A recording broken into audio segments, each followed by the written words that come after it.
So just also acknowledge Pastor Ese, Pastor Anthony. You're welcome, sir. Yeah. Thank you very much. You're welcome. Well done. Thank you, Doctor. Anthony, Pastor Dr. Agbaji, please, those whom I don't know their name, please help me welcome them in your language so that they can appreciate you better. Thank you very much, everybody, for joining. Yeah, thank you. Dr. So I think we can. Thanks for joining. Thank you. Thank you. So I think we can start. Others can join and also try to catch up. Let me invite Elder Mike Ingele. Please, can you take the opening prayer? Just a short prayer.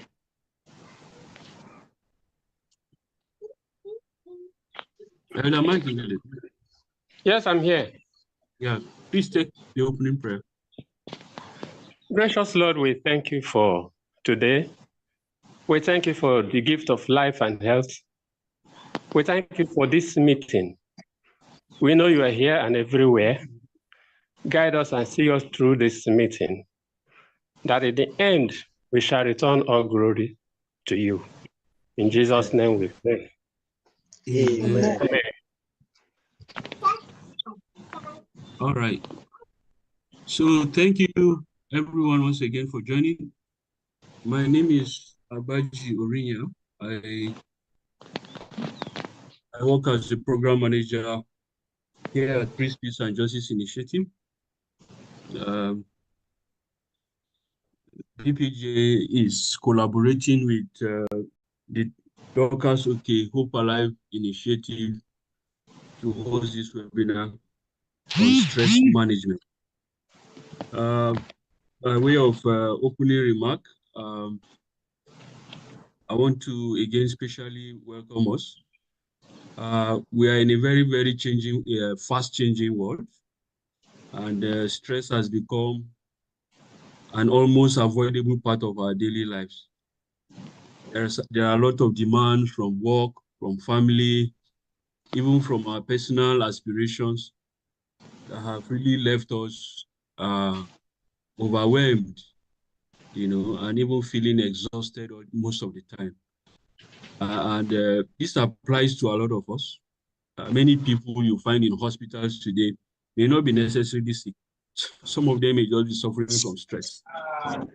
The economic pressure alone, is causing a lot of stress. That is why holding this webinar has become very, very necessary. So once again, I want to welcome us. I've dropped the agenda on the chat box. We're going to be very, very brief, and so that we can have for interaction. And we are honored to have our facilitator here. We're going to be introducing him much later. So before we introduce him, I want to invite Mrs. Adetayo to kindly introduce Doha and tell us what they do.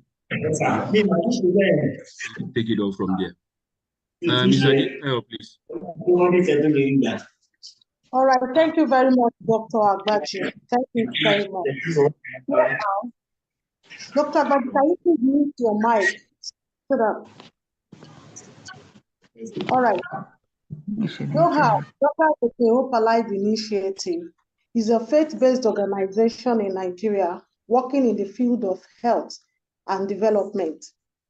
Doha was established in honor of Dorcas OK, the beloved daughter of Francis Wale OK. Can you all hear me, sir? Hello?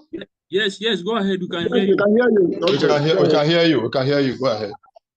So Doha was established in honor. There is no virtual. Okay, you want to? Yeah. Thank you very much. Thank you very much, sir. Dorcas OK Hope Alive Initiative is a faith-based NGO is a faith-based non-organization in Nigeria working in the field of health and development. Doha was established OK, the beloved daughter of Bishop Francis Wale OK, whose life was tragically cut short by the devastating consequences of counterfeit medication. So Dorcas fell victim of typhoid, a treatable illness. Her journey was cut short by the administration of fake drug, leading to untimely death. So in order to save other life out there, the organization was established in October 28, 2003, with the vision to be an efficient and focused and ethical organization contributing to the prevention of untimely death among youths in Nigeria and Africa society at large. So our mission is to improve the total quality of life of individuals, particularly youths, through information, education, counseling, and preventable health issues. And this is exactly what brought us here today.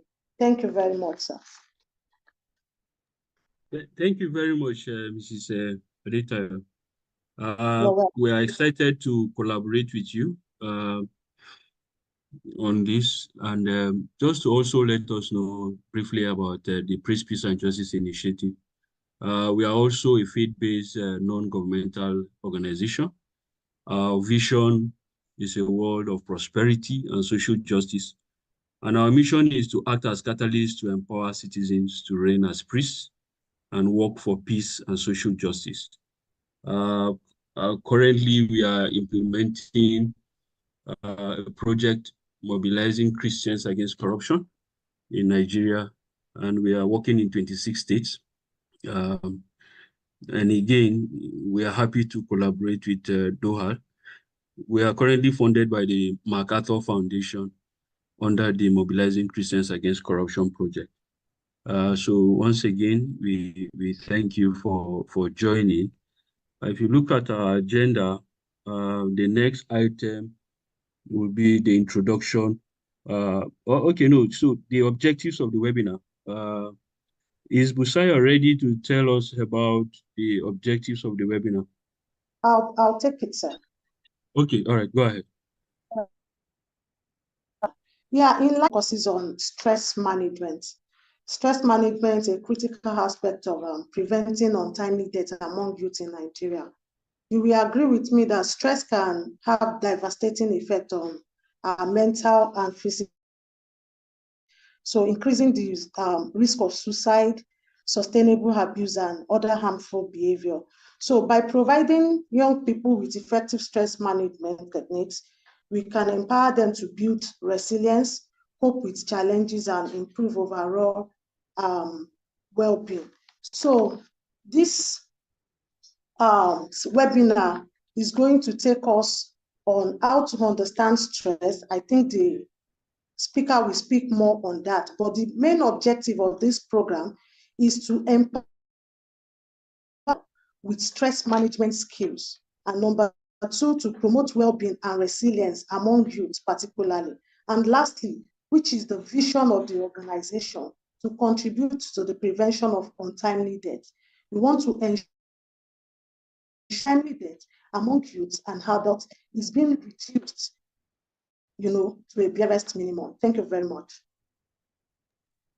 Thank you very much, Mrs. Adetayo. Our facilitator is here. When I sent this link to Professor Uduak, I saw her. Yeah, she's here. She said she needs this, particularly needs this training on how to manage stress. And I said, in this country, be like say many people they craze for this country, but they don't know say stress the cause. Dr. Uduak, just to welcome you to this webinar. I'm going to be introducing our facilitator now. His name is Dr. Ayodele Michael Adewale. So he's a medical doctor with interest in interventional talking therapy. So I'm learning this for the first time, actually. I've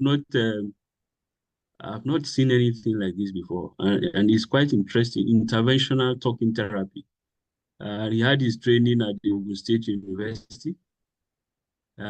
He's the medical director at Quantum Leap Consulting, a mental health service provider registered with the federal government of Nigeria in Ibadan.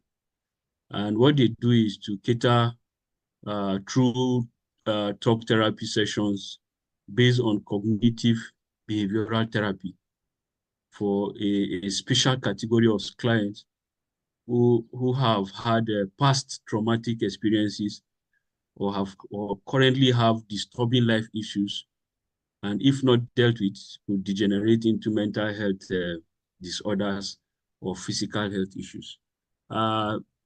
It's interesting, and we're happy to have you here today, sir. And particularly, I want to learn also about how the economic stress can be taken care of, because this is also one of the big issues that we are having now. You see people today talking to themselves on the road. You wonder what the problem is. You know, so we're happy to have you here, Dr. Michaels. The floor is yours. Thank you. Okay. Can you hear me? Yes, sir. Very We well, can sir. hear you, sir. Yes, I can hear you very well, sir. Okay, thank you very much. I'm Dr. Michaels, and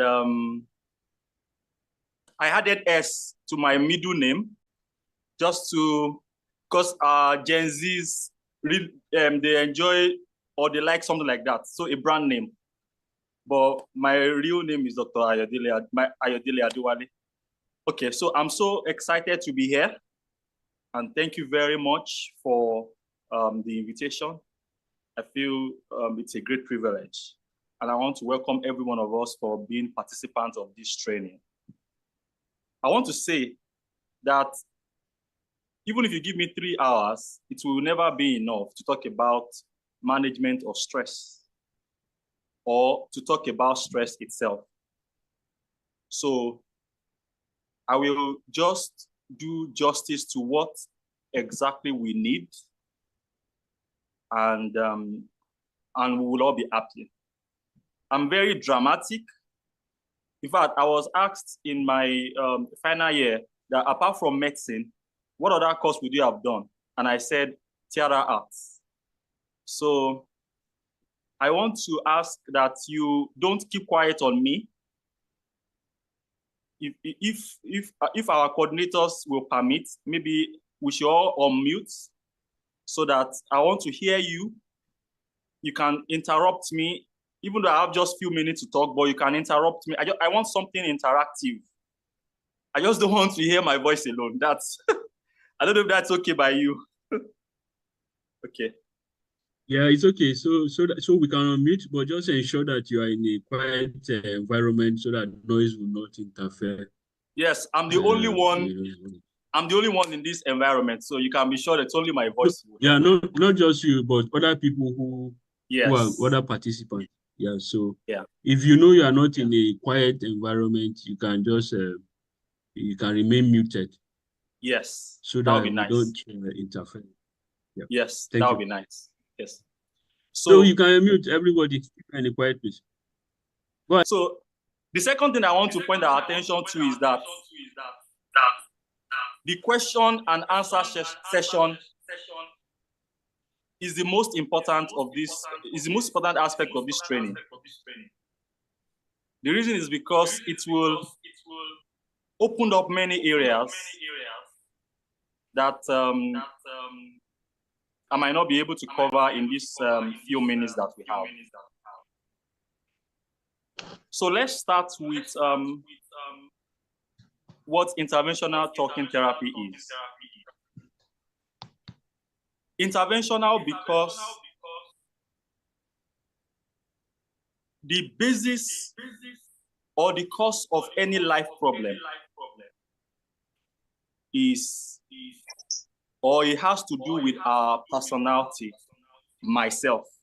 I just finished a session with a client today who is into drugs and the rest like that, a lady, but it was not the drug issue that brought her.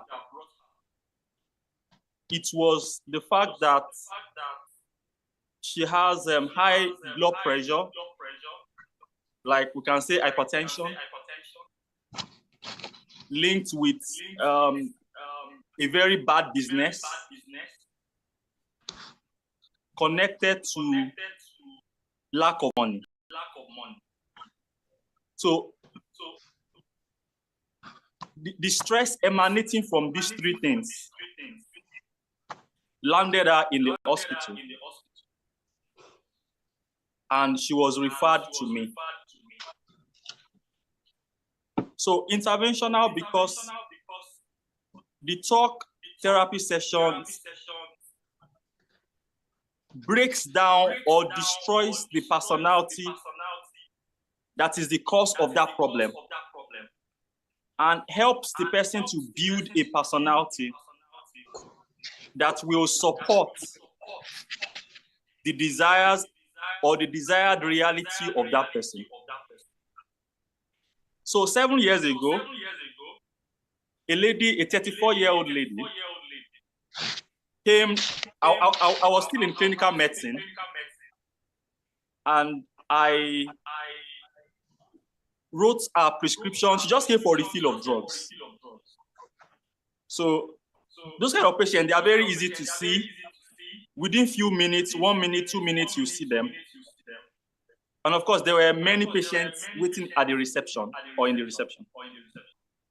So, but her blood pressure was so high. And I had to ask her, "Madam, what is the matter?" And then the lady said her husband has extramarital, her husband has been having extramarital affairs.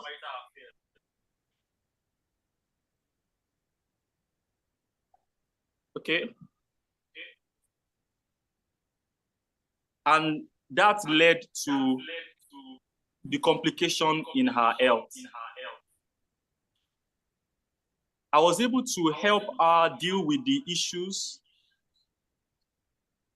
and she was so calm, and then she left. 2 weeks later, she came for a refill of her drugs, and she was looking totally different. And then for 3 years, I started following her up informally.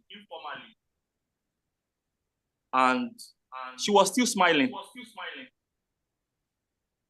So I was able to discover from that encounter that there's a category of people who are not mentally sick, who are not physically sick, but who have life issues in marriage, parenting, finances,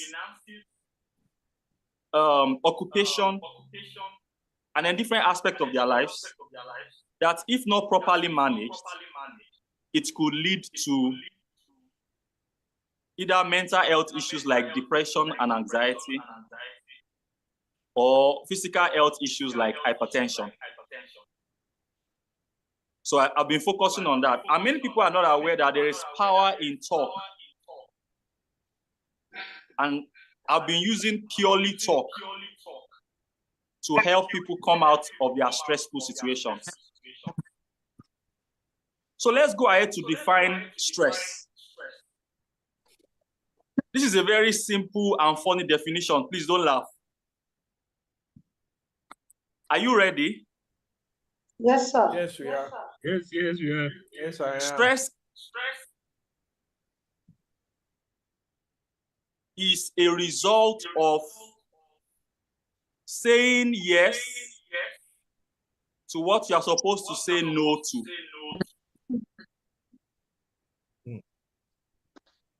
Stress is a result of saying yes to what you're supposed to say no to. And so each time you say yes to what you're supposed to say no to, you will create distress inside you. And that distress or stressful state will lead to a compromise either in your physical health or your mental health. There are two kinds of stress: emotional stress and physical stress. Emotional stress precedes physical stress. Once a person is stressed, it will compromise the immune system and then make the person vulnerable to life situations that are undesired, in addition to physical or mental health issues. In fact, the moment you become stressed, you lose control over your life, over the situations in your life. And if you are not able to manage that stress, it will lead into physical or mental health issues. So I can confidently say that stress precedes majority of physical or mental health issues. Am I communicating? Yes, you are. Yes, you are. Yes. I need to repeat my last statement again. That one, emotional stress comes before physical stress. Emotional stress comes before physical stress. And so if you deal with physical stress, but you leave out emotional stress, it's like cutting down a tree and leaving the roots. So a poorly managed physical stress will lead to a compromised physical and mental health status. So the question is, what are the areas in our lives that we can experience stress?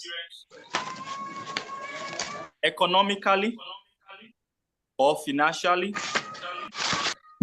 maritally, parenting,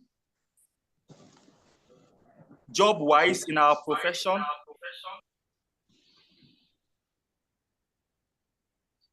what other aspect of our lives, different aspects of our lives, we will experience stress. So what does it mean to say no? Or what does it mean to say yes when you're supposed to say no?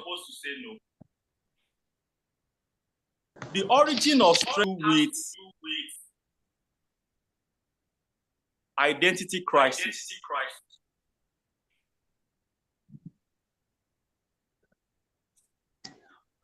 So when I was 18, year 2000, a lady asked me out.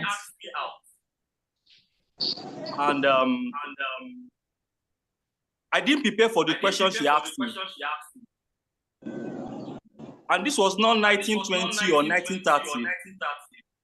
It was just year 2000. She asked for my favorite color.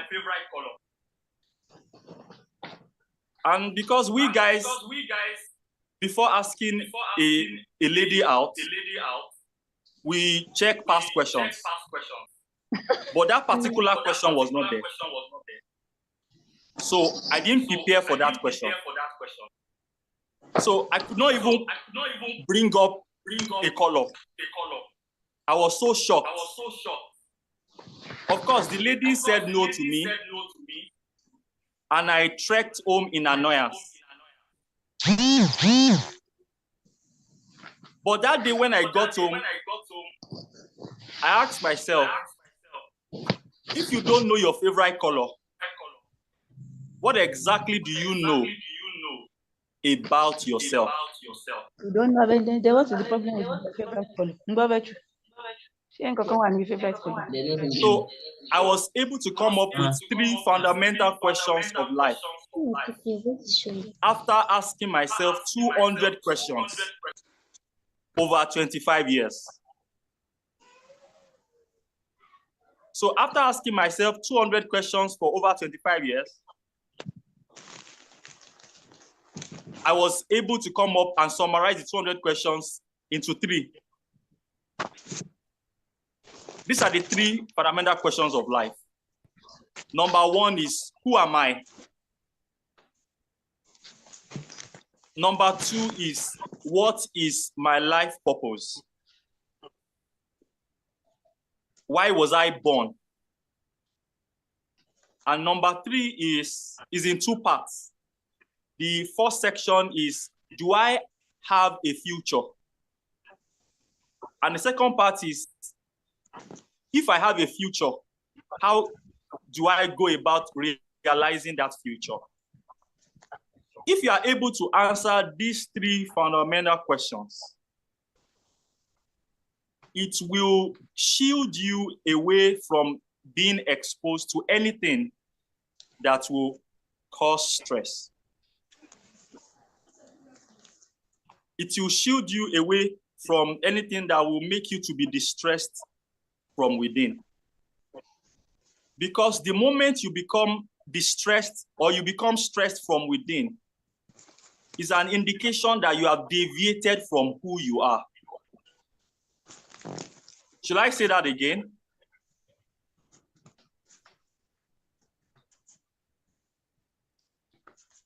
The moment you experience stress is an indication that you have deviated from who you are. So I want to ask you now, have you ever at any time asked yourself those fundamental questions? Who am I? I don't know how old you are. I'm just 43 years old or 42 plus. But it's okay if you have never asked yourself that question before. But it will no longer be okay if after this training session, you do not ask yourself those questions.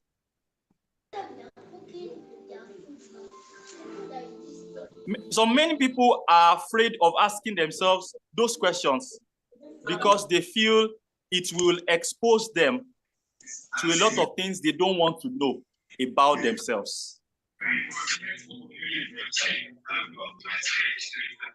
But if you are bold enough to look at yourself in the mirror, if you are bold enough to x-ray yourself, what will happen is there will be a change in the life you currently live. And you will initiate a journey towards your desired reality on a consistent basis. There's a question I want to ask you. Can you truly say you are happy? The question is, what is happiness? Because there is something called love. There is something called happiness. There is something called stress. And there is something called unhappiness. Unhappiness is associated with stress. Happiness is associated with love. The next question you want to ask is, what is love? Love is a nature, your nature. So I think I'm going to narrow down on this. Who are you? Now waiting now, for God's sake. If you ask me to describe myself, I will summarize myself in that higher education note, hardcover. I will do a summary. So there's something we call SWOT analysis. S for strength, then weakness, then opportunities, then threats. SWOT analysis is not meant to be done only for companies. SWOT analysis is meant to be done on you. I'm already on how to manage stress. Am I communicating? Yes, you are. Yes, you are. So how do I, now let me first of all say this. I know there are some professionals saying, oh, a little bit of stress is okay. Just a pinch of stress. My question to them is, have you ever been stressed before? Because if you have ever been stressed before, you will never ask anybody to entertain stress. And there's a difference between fear and being concerned, being afraid and being concerned. Fear and concern. You can be concerned over an issue, but the moment fear comes in, that is a result of stress. If you become stressed, one of the major indicators of stress is a surge, an increase in negative autosuggestions and negative thoughts. Maybe I should quickly, or maybe I should leave you to ask me those questions. So if there is stress, there will be a surge, an increase in negative thoughts. There will be an increase in negative autosuggestions. Has it ever occurred to you that if you think about someone for a long time, you might get to see the person the next day, or the person gets to call you? These are systems put into place by God, the Creator, to making sure that your thoughts are able to create your daily physical realities. So there is a system that the Creator has created that is connected to our thoughts, connected to our mental health. This is why mental health is the basis of life. Mental health is the basis of physical health. And once a person's mental health is compromised through stress, the person becomes vulnerable to all manners of things, which I've mentioned before. And one of the indicators of stress is a surge, an increase in negative thoughts. Once you start having negative thoughts, your thoughts becomes your emotions.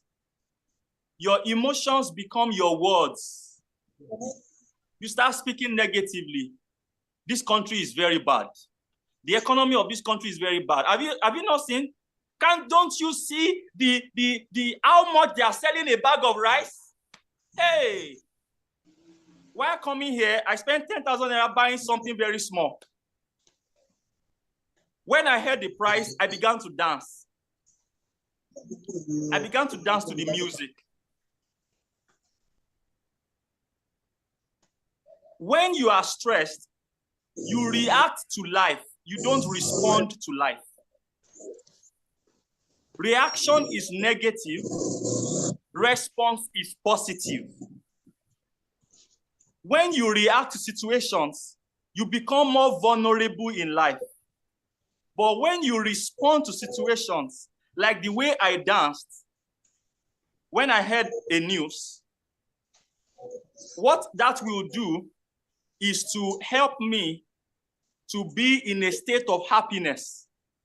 Now, happiness and excitement are not the same.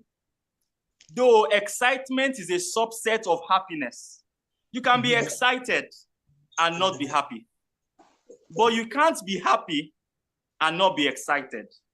Now, you don't need to be shouting up and down when you are happy. You can be excited and not shout. So many people are mixing up excitement with happiness. You can dance on social media. You can scream, but you may not be happy. What will happen is, if you are excited and you are not happy, you will go back to your default mode after a while, meaning excitement is transient. Happiness can be defined as an emotional state or an emotional byproduct of the alignment between your personality and your identity. Happiness can be defined as an emotional byproduct or state due to the alignment between your personality and your identity. So what is your personality? Your personality are things that we can see about you. Actually, there's another aspect of you that nobody else gets to see, and that is called identity. There's another third factor called environmental factors. When there is an interaction between your identity and your environmental factors, what is produced is called personality. Environmental factors such as where you live, such as the kind of family you are from, such as the kind of school you go to or you came from or you attended. How do we manage stress?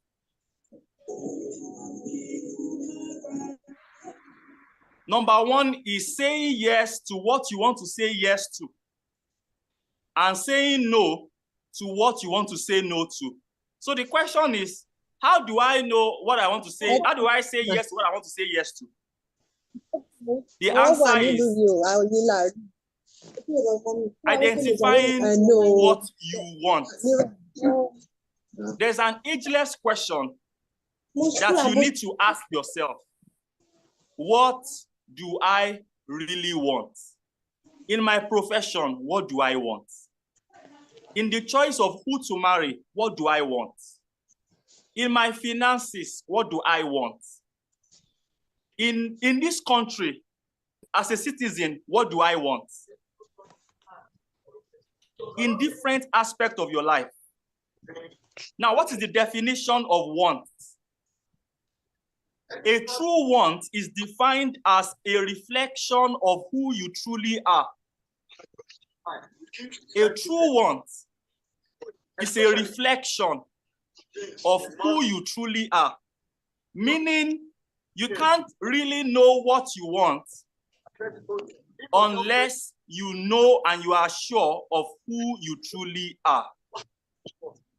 Who you truly are is called your identity. Who you truly are is called your identity. And so you want to initiate a journey from today called self-discovery journey. And one of the ways to do that was what I was describing, SWOT analysis: strengths, weaknesses, opportunities, threats. So what are strengths? Strengths are positive internal abilities that enable me to live the kind of life I've always desired, the kind of life that helps me to become happy. An example is myself, exceptional ability to listen. I can listen for hours, 6, 8 hours, and I will not interrupt you. What are weaknesses?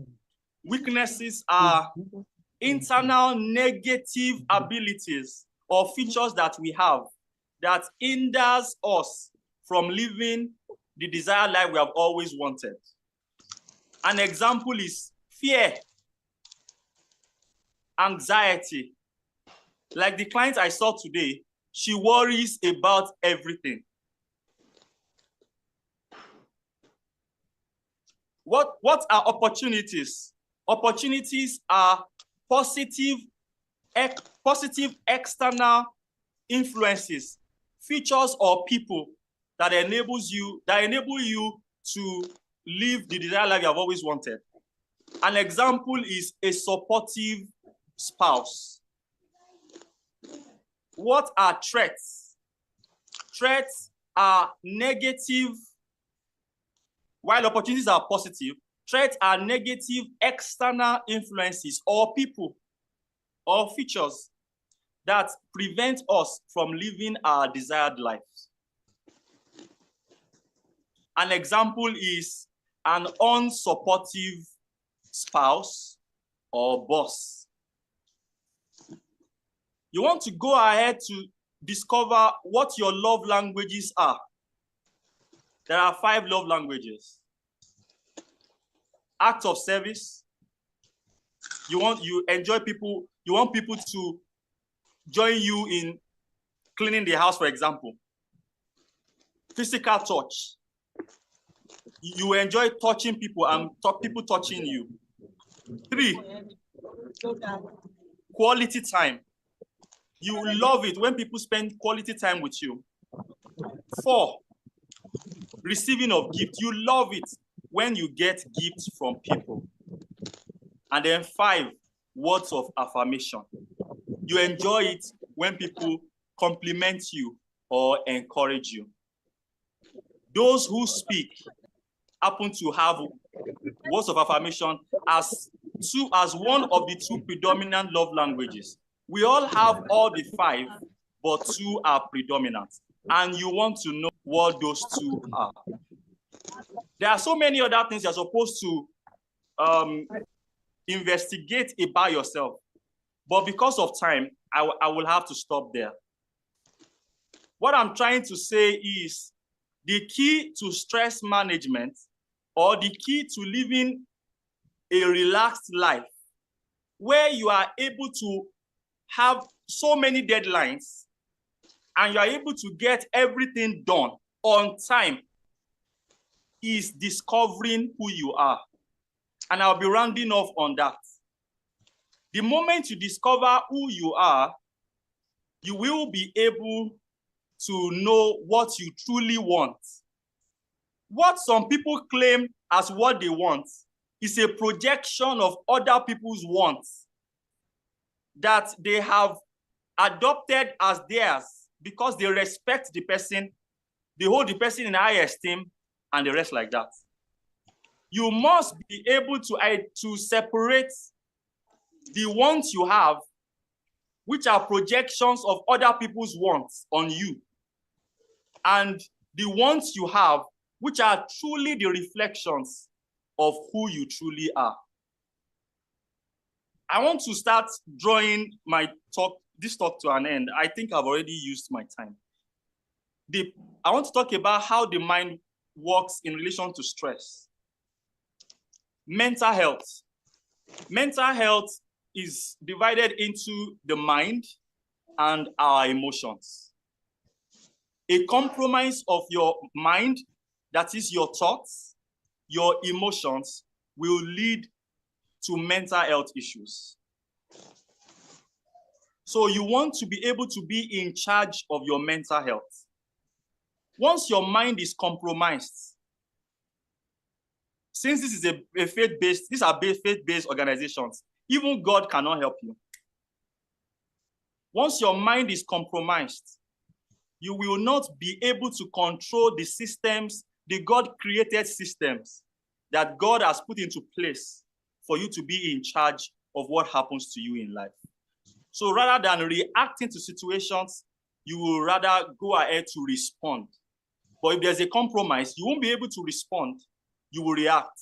And the more you react, the more that thing keeps on rushing towards you. So many things are coming to my mind that I should talk about. But maybe the question and answer sessions will be able to do justice to the topic and to many other things that I mentioned, that I just mentioned them in passing. So I think my time is up. I think so. So I want to draw a conclusion by saying I'll draw a conclusion with this story. It was in 2004 and I was in 200 level medicine. I just crossed from biochemistry 300 level. And I was in my kitchen and a strong thought crossed my mind. That thought happened to be this, that you are the architect of your own destiny. I've never had that kind of thought before in my life. And so it was very strange that I'm the architect of my life, or I'm the chief executive officer of my life. Nothing outside me can make me happy. Happiness comes from within. Money does not bring happiness. It is happiness that brings money. Success does not bring happiness. It is happiness that brings success. And you only have happiness when you are relaxed. So you want to project consistently what you want and not what you don't want. You want to talk about Nigeria, the picture of Nigeria that you have always wanted, not the one that you do not want. The kind of marriage you want, not the kind of marriage you don't want. The kind of children you want, and not the kind of children you don't want. The kind of life you want, not the kind of life you don't want. Thank you very much. Thank you very much, Dr. Michaels. Quite loaded, and you have dished out a lot of information. And I think it's good that we have enough time to also interact. I know a lot of people have questions. So let me just say this. I was in a training in Jos sometime in March, and we had this mental health awareness session. So this guy stood up to ask a question. And he told us how he has been in the kidnappers' den for 1 year. And then when he came out, he was asked to go and see a psychotherapist. And he was referred to Jude. So he went to Jude to see this doctor that was supposed to help him. And the doctor said, look, just the previous week, he was just released also from the kidnappers.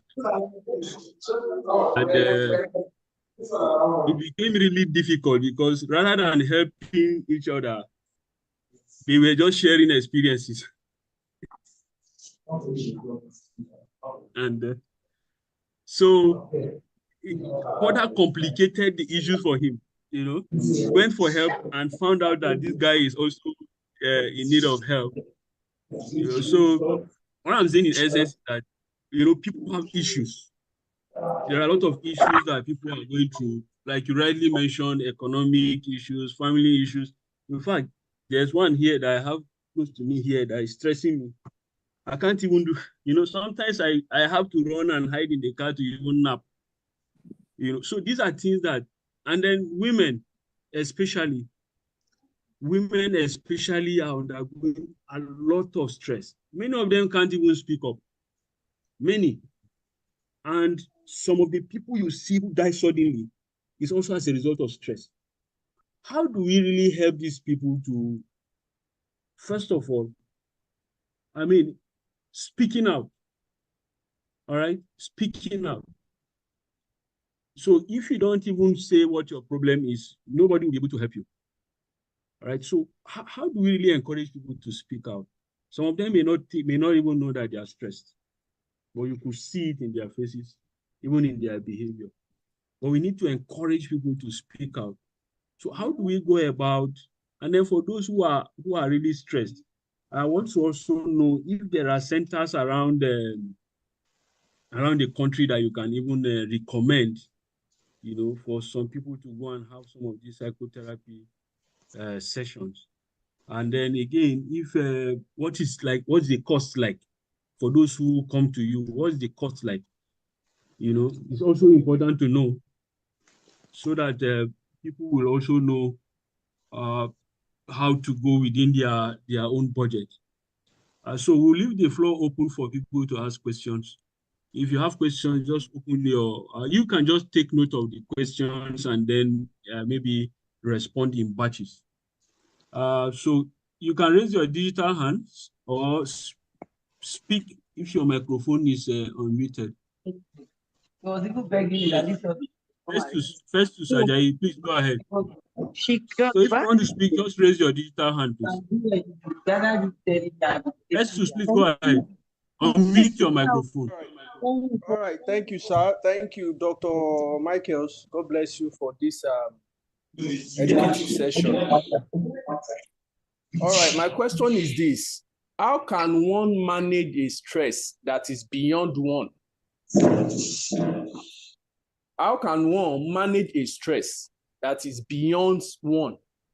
For example, let me use this, our economic situation as a typical example. You know, you go to the market yesterday to purchase, let's say, 1 mudu of rice, and they tell you it is 1,000. You bought it. And the following day, you went back to the market to buy the same 1 mudu of rice. You know, they say, no, now it's 1,500. You know, at that moment, you didn't plan for it. Well, you couldn't afford 1 mudu, you bought half mudu. The following day, you went ahead with that 1,500, hoping that you get that 1 mudu because now it is 1,500. You got there, they said, no, it is 2,000. You know, at a point, you become stressed, you become worried. And this kind of situation is not something you can such a stress. When someone is now in stress in this kind of situation, how can one manage that stress? Okay, thank you. I hope my question is gotten. Yes, very yes, well. Very well. So, Adetayo, you have your hand is raised. Please unmute and speak. Yeah. Adetayo, please unmute. Will it be nice? Will it be nice to quickly answer those questions, and maybe Yes, I'll please. try and be short. Okay, go ahead. I'll try and be brief. Go ahead. Please. Number one is that I've been seeking, Dr. Abaji. Number one is that I've been seeking audience with our traditional rulers, because there is a socio-cultural dimension of stress or stressors, causes of stress. So there is a culture of stress in Africa where women are not allowed to express themselves. That alone can initiate stress.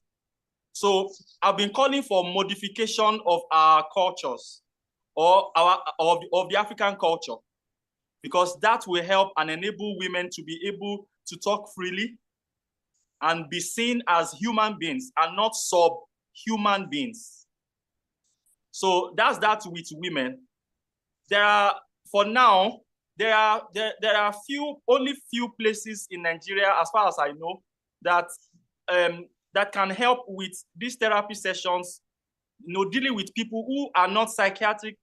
They are not patients meant to be transferred to psychiatry. They are just having life issues, and we call them pre-mental health issues.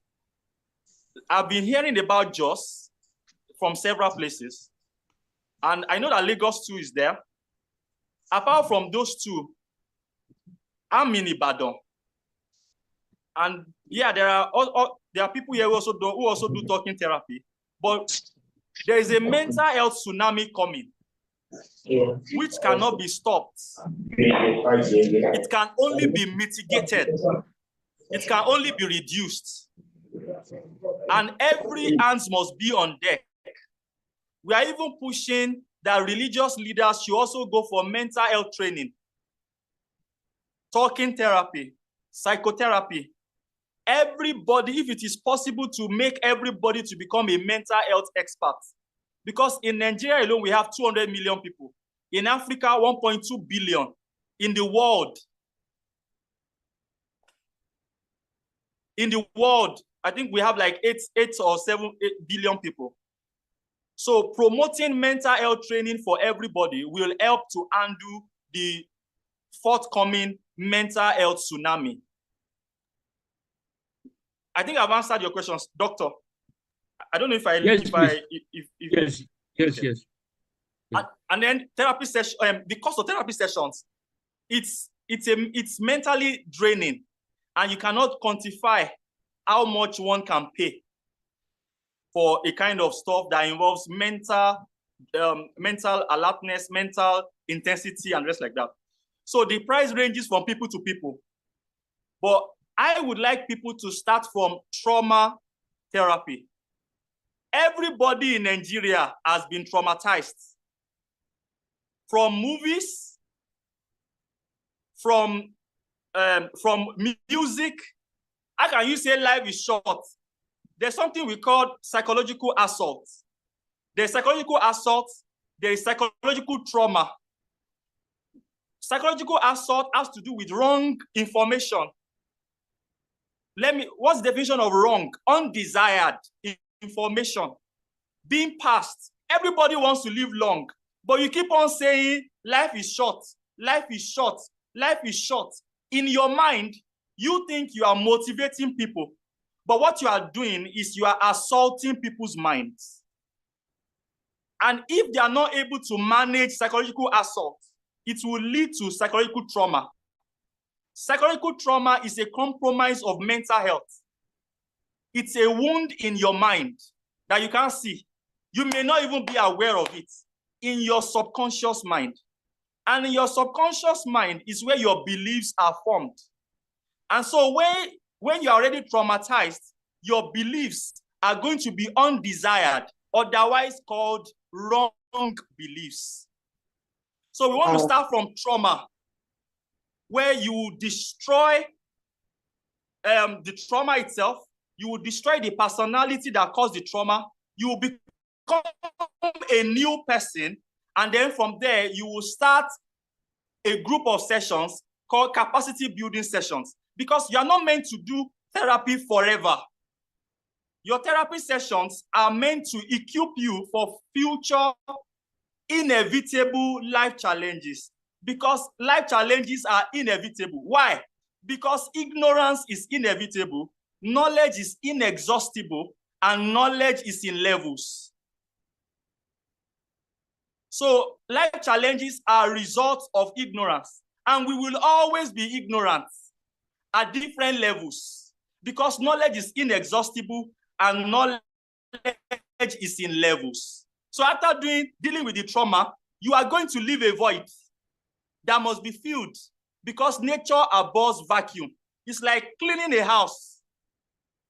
If you don't fill that house with a chair, with chairs and somebody inside to clean the house will become dirty again, and you will start all over. So after dealing with the trauma, which is like 3 sessions, for me, 100K for now, then you will go to capacity building sessions that will train you on how to deal with your future inevitable life challenges. And they run into leadership training, problem management, people management, secret to marital bliss, marriage certificate course,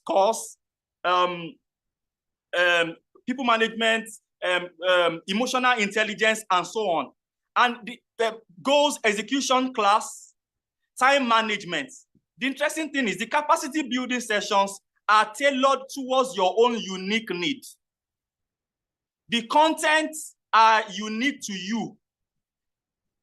What is said to you in that course or in the session will not be said or spoken to another person, because that person has unique needs. Am I communicating? So the same topic, but different content for each person, customized content. So that is that. And there are online sessions and there are physical sessions. Now to the last question. You need to separate national stress from personal stress. How to manage your stress. You are not the chief executive officer of Nigeria. You are not the one in Aso Rock. You are not the FCT minister. Remove Abuja stress from your life. Remove Nigerian stress. We don't know when Nigeria will be better. The same problems that Bob Marley talked about, Fela talked about, they are still there. And they are likely to be there for a long time. They may likely outlive you. We don't know when Nigeria will be better. But there is only one thing that you are sure of: your own life. So you need to separate what you can't control from what you can control. What you can't control is an umbrella body for Nigerian stress. Stress about Nigeria. Stress about the fuel crisis. Stress about the increase in the prices, inflation. Now, focus on your own personal life. I left out 2 things. I said stress is a result of saying yes to what you're supposed to say no to. So you need to start asking yourself, what are the things I have said yes to? Who are the people I have said yes to, but I'm supposed to say no to? You know, in Africa now, people respect people a lot. I cannot say no. As you are saying yes, your stress level is increasing. You may not know. It is initially insignificant, but it's increasing. Each yes you say to a no, that each time you say yes to what you're supposed to say no to, your stress level will increase, maybe by 0.000005. Then you say yes. Imagine you saying yes several times in a day. You will increase your stress level. You start having negative thoughts and rest like that. The next thing is what you can control. I talked about that. Focus on what you can control. You are the only one that has control over your life. People should stop magnifying village people or dark forces, because there can be no spiritual invasion without psychological vulnerability. There can be no spiritual invasion without mental health compromise. So face your life and face what you can control. The third thing is stress comes as a result of when demand is more than supply. So you need to take stock of your own abilities. What are my abilities? What are the things I can do? The moment you say you can do something, but you cannot do it, it will increase your stress level. And then you want to ask the fourth thing, what are the things I truly like? Some people have never visited the cinemas before. A lady has high blood pressure, hypertension, and I said, have you visited the cinema? She said no, but she said she's in prayer band. I said, madam, I'm a Christian too, but you need to either stop being a prayer band member or you combine the two, because the moment you hear people's prayer points, your blood pressure will rise. Those are the 4 ways of dealing with stress. Thank you very much, sir. So this prayer issue that you just raised. Okay, anyway, Mrs. Anita, please go ahead with your question. Thank you very much, Doctor. Thank you for your insightful definition on stress management. Yeah. Please, I have a question on your last, I have 2 questions, really. On your last, on your conclusion, you mentioned something about struggling with the fear of getting what you are supposed to get. Like now, what advice would you give to someone who is struggling with a fear of not getting the life they wanted to get? You know, have a plan, you have a plan to become a particular person, or probably in your marriage or wherever. So what advice would you give to someone who is struggling with the fear of not getting the life they wanted to, and how can one cope with uncertainty and potential disappointment of not achieving that goal, your aspirations and strategies that you can use to build resilience and fulfillment on under this. Then, number 2. Sorry, ma. The last question, I didn't get that question very well. Yeah, it is in summary, like, how can I cope with uncertainty and potential disappointment of not achieving my goals? Like, I have the fear of not getting the life I wanted to get. The kind of husband I expected is not who, maybe the quality I expected in my husband. You heard Dr. talked about women having to understand. Then another question is, how can you help somebody with a fear of abandonment, which is causing a severe, significant emotional stress? Can you offer me a guideline on how to reframe my thoughts and manage maybe the fear of abandonment? What strategy can I use to build trust and security in my relationships? Then, lastly, how can I learn to recognize challenge and negative thoughts pattern that gives me this fear of abandonment? I don't know if my question is clear. I have 3 questions. The question number 1 is, how can you help someone, or what advice would you give to someone? Let me try to answer them. Then if I leave out any, maybe you can now tell me. All right, thank you very much. Ma. Okay, so abandonment leads to trauma. So if anybody is abandoned, the person is already traumatized. There are so many causes of trauma, psychological trauma, as small as lack of parental care. Lack of parental understanding can lead to trauma. And so when someone is abandoned, either emotionally or physically, it will result in trauma, psychological trauma in that person. A traumatized person is a walking bomb.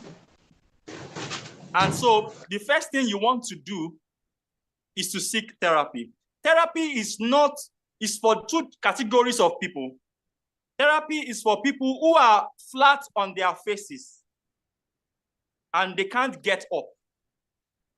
The second category of people that need therapy are those who just want to rant about what is happening to them. After those 2, we can say the third category are those who want to build capacity for life. So an abandonment will lead to trauma. Now, trust issues. Trauma will lead to trust issues. Parents experiencing divorce will lead to trust issues in the child. The first 2 set of people that a child gets to trust are his parents or her parents. So it's so funny, it's so funny that many parents feel me divorcing your mother should not affect you. How ignorant are you, my father and my mother? Because that divorce will automatically create, or that separation, or that traumatized marriage, that unhappy marriage, be sure about it, will cause trauma in the life of that child, and it will lead to trust issues. So how do you have trust in people? First and foremost, you need to test people before trusting them. Love is based on personality of a person, while trust is based on abilities of a person. Someone tells you, I steal a lot. I steal a lot. I say, no, you don't steal, sir. Don't say that, sir. You don't steal. Somebody is saying, I steal a lot. No, sir, you don't steal. This person is talking to you about himself. You are supposed to love the person, but not trust the person when it comes to money. And you're not supposed to leave your bag around where the person is. So you don't trust people blindly. Trust has something to do with being blind. So you test people before you trust them. And you trust people based on their abilities. Somebody might be good with money, but may not be good with women. So you don't trust your wife with a man that is not good with women, but you can trust that same man with money. So you need to know people's abilities and trust them based on that. But how can you know people's abilities when you don't even know your own ability or abilities? How can you love people truly when you don't even love yourself? How can you love yourself when you don't even know yourself? How can you love people when you don't even know people? The ultimate end of loving yourself is loving people. You can't love people effectively if you don't love yourself. You can't know people effectively if you don't know yourself. Now, fear. There are 7 steps to faith generation. Like I always say in my tweet at Dr. Michaels, DoctorMichaels, Doctor in full, that faith is not a religious concept, but a spiritual concept. Even WHO defines health as a state of spiritual, physical, and psychological well-being. So faith is a spiritual concept, meaning whether you know God or not, you have the ability to have faith. And faith has to do with your desired reality, while fear has to do with your undesired reality. The more, there is a law of life that states that whatever you do, you will keep on doing. Whatever you focus on, it will keep on happening. Like, if you focus on poverty, that's why eradication of poverty will never work. Any program based, with due respect to all my colleagues, everybody doing NGO with eradication of poverty, I'm just using that as an example. And please, I'm just being sincere here. I believe we all want changes, true changes. That statement, eradication of poverty, what it projects to us is poverty, even though there is eradication there. So for example, this is how the mind works. If you say run, don't eat the tree. In your mind, you are trying to tell the person, protect the person, but you are assaulting the person's mind without knowing. That's why health issues, financial issues, all negative issues are a result of information management. Information is powerful. I'm coming to that in a moment. When you say don't eat the tree, what your mind heard was hit the tree, hit the tree, hit the tree. So let me just, I know there are more questions, but what I'm trying to say is that you don't talk about eradication of poverty. Why not talk about how to make people wealthy? What the mind hears is wealth. So fear is as a result of what you think, you thinking about your undesired reality. So how do you deal with fear? Start thinking about your desired reality. And what are your desired reality? What the things you want in your life? You need to start taking a note today and start saying, what are the things I truly want? That is how to deal with fear. How you can have anything you want to have in life. You can have anything you want to have in life. God is not stopping you from having it. Village people they are not stopping you from having it. God God will exaggerate, God will enable your desired realities. Village people and the rest will enable your undesired realities. The question is, what you dwell on will determine who comes into play. If you dwell on your undesired reality, I don't have a husband, I don't have a husband, I don't have a husband, what will happen is village people and that forces will increase and magnify what you don't have. So instead of thinking about what you don't have, why don't you start thinking about what you desire? Those are mighty questions. I have so much to talk about them, but I think I've answered majority of them. Yeah, thank you, Doc. So I think let's take more questions, then we can have like a comprehensive response. Mike Ngele and Adeleke Nelson. So let's start with Mike Ngele. Please unmute and speak. And you can also use the chat. You can also use the chat box. If you don't want to speak, please just drop your questions in the chat box, and we are going to read them out. Either questions or comments, just drop them on the chat box. Mike, go ahead, please. Okay, thank you, Doctor. Thank you. Thank you, Dr. Michaels, for the teachings. I believe we have all been blessed.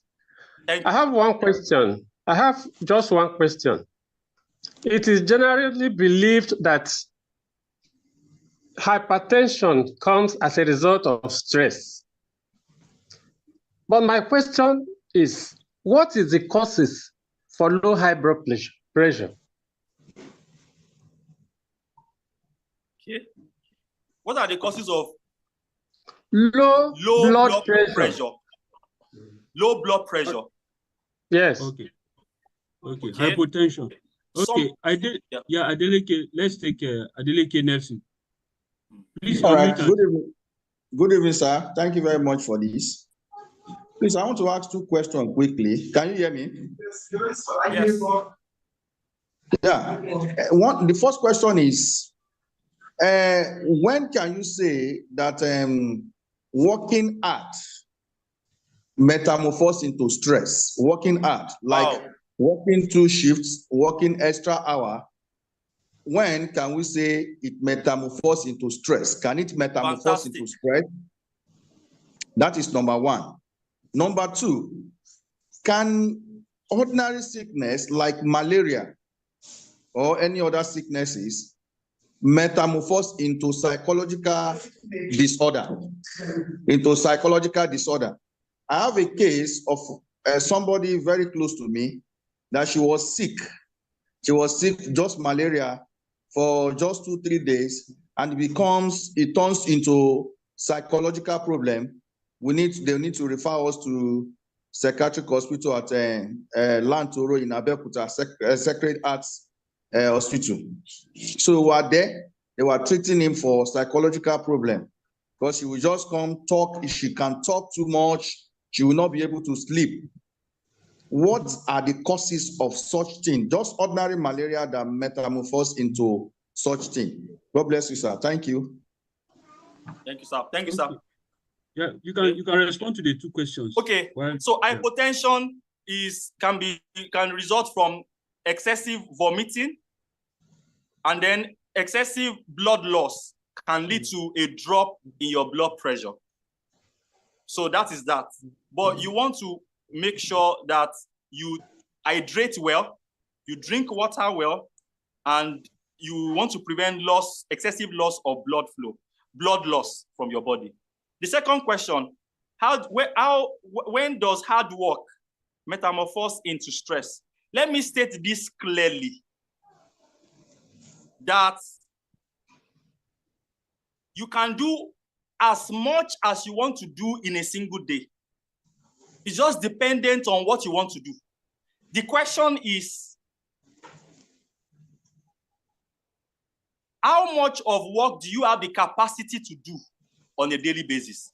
You must find out the amount, the capacity you have.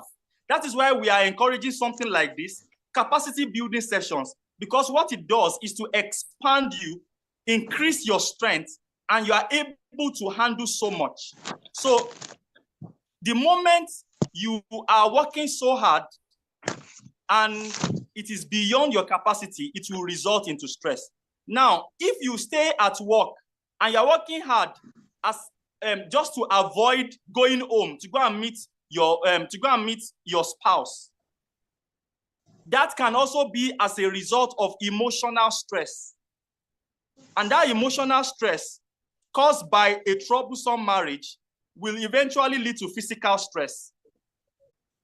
Ishe, loman payon. That is, I think Ishe is poverty or something like that. So work does not kill. Work cannot kill.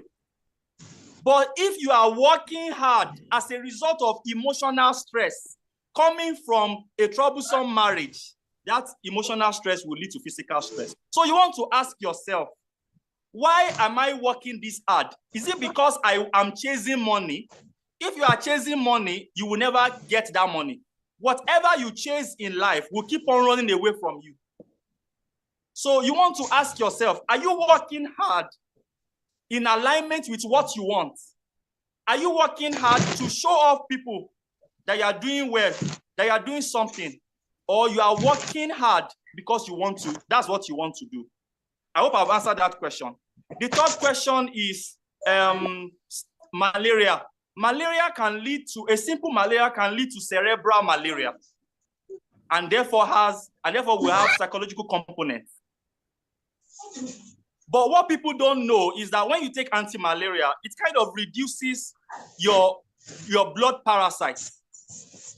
But it does not completely wipe it off in Africa, because Africa is an holoendemic area. That is, majority of people in Africa have malaria parasites and they don't have malaria.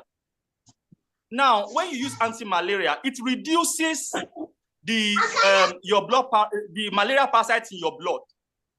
And those malaria parasites, they are waiting for when you become physically stressed. Because the moment you become physically stressed, the fighting power of your body will reduce, and then malaria parasites will now have enough time to grow and then it will now result into malaria. So even malaria, simple malaria, results from emotional stress leading into physical stress. I think I've answered the questions. Yeah, thank you very much, sir. There's another question from Paulina Oluyori. She said, thank you, doctor, for the teaching. My question is, for how long will the patient go through therapy to become sound again? And then there's another question from Anthony Chukuneme. He said, great lecture, doctor. What could be responsible for heart palpitation?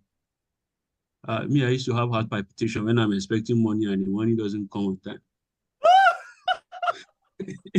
So, there's another question. Okay, so I think this one has been answered on low blood pressure. So you can take those two questions. Okay, so heart palpitation is related to, you want to check your blood pressure, first of all.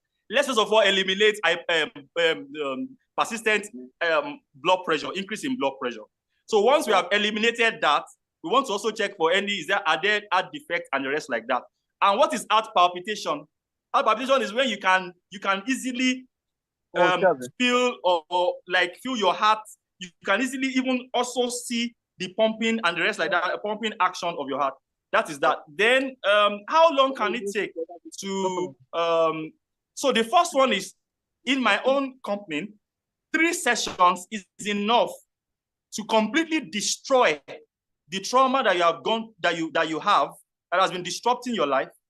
They are enough to destroy the personality created by that trauma, and is enough to clean your whole self. The next thing we want to do, we encourage people to do, is that you build therapy. You have life capacity building sessions, and there are as many as possible. So during the first 3 sessions where we are dealing with the trauma, we will start highlighting many things that you need. Do you have problems with people management, or crisis management? Do you have problems with time management? Do you have problems with financial management, leadership, and the rest like that? So when you are done with those 3 sessions, we will now have 5 sessions each for each of those needs.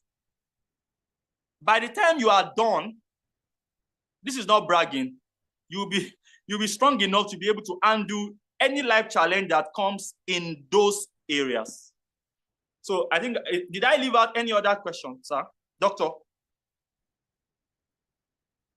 I think you answered the questions on the chat box. I don't know if any other person has questions, but our time is fast spent. Just to thank you, and also just make a brief comment about some of the areas you have touched on. First of all, we talked about financial management. I think many people undergo stress, especially economic stress, because of the lack of financial. A lot of people don't know how to make money, manage money, and how to multiply money. You'll be shocked that a lot of people don't even have a budget, like a monthly budget. So money comes into their hands and follows another way, and before the end of the month, they are stranded. And again, I have also learned that many people don't go to hospitals. They don't visit the hospital until they are completely down and they cannot stand up. So it's important that people should also at least take the time to go and check themselves. You don't have to wait until you are sick before you go to the hospital. And then again, planning is very, very important in reducing stress. If we can plan very, very well, you plan yourself, organize yourself. This life, planning can solve a lot of problems. In one of my trainings, I asked some general overseers, when was the last time they took their wives out? Some of them, they can't even remember. They don't rest, they don't plan, so every day they are preparing, reading books, preparing for sermons. So these things overwhelm them. And you see, recently pastors just collapse on the pulpit and die. it's because of stress. So I think we should also emphasize planning. People should also rest. And I think that's another area that we need to also touch on. People should rest. For instance, today I had plans to go and do some things, but I just changed my mind overnight. I said, look, I've not rested the whole week. Just stay back and rest. So I think people should take out the time to rest. People should create time for recreation. Recreation. Some people don't have any game that they play, not even Ludo in their house to play. So you just walk. You come back in the night, sleep, the cycle continues the following day. You just die for nothing. So I think this webinar is timely. We have the recording for this webinar. We have recorded it. We are going to also stream it live on our platforms on Facebook and YouTube. So that those who are not able to join today, the live webinar, will also benefit from the information that I have shared here. I want to thank all of you for joining. But again, I want to just ask that you can share your contact. Some of us may not have 100,000 to come and pay for your consultancy, but at least we can send some questions. Maybe you could just say something that would help somebody and even save a life. So if you can kindly drop your number and email address, maybe your email address that we can send it. And then I don't know to what extent you collaborate with other organizations, because we talked about having to speak to traditional rulers about how these issues. So some of us do a lot of work with both faith and traditional rulers. In fact, we do some work with interfaith. We have contacts of some traditional rulers that can listen to us. In fact, for me, since this year, I've deliberately incorporated mental health awareness in my programming, so that we can help a few people maybe going through this mental health problem. So I don't know to collaborate. Yeah. What contact you have in other locations, because we may not be able to bring you to Abuja or any other location, but you have contacts that we can link up with in other states, so that whenever we have some of these programs, we can incorporate this issue of stress management in our program. I do trainings for people so as to be able to be versatile in this area of talking therapy. So, and the training is for like 4 years. So I think that would do. Then my contact 08141 630 817. 08141 630 817. So you can ask questions, but of course charges are also attached to answering questions. But it's called consultation fee or something. Yeah, consultation fee. So 08141 630 817. All right. Thank you very much. I'm sure the purpose, the objectives of this program has been met. Thank you, Dohal, for collaborating with PPJ to organize this webinar. From our agenda, I think it's time for vote of thanks and the closing prayer.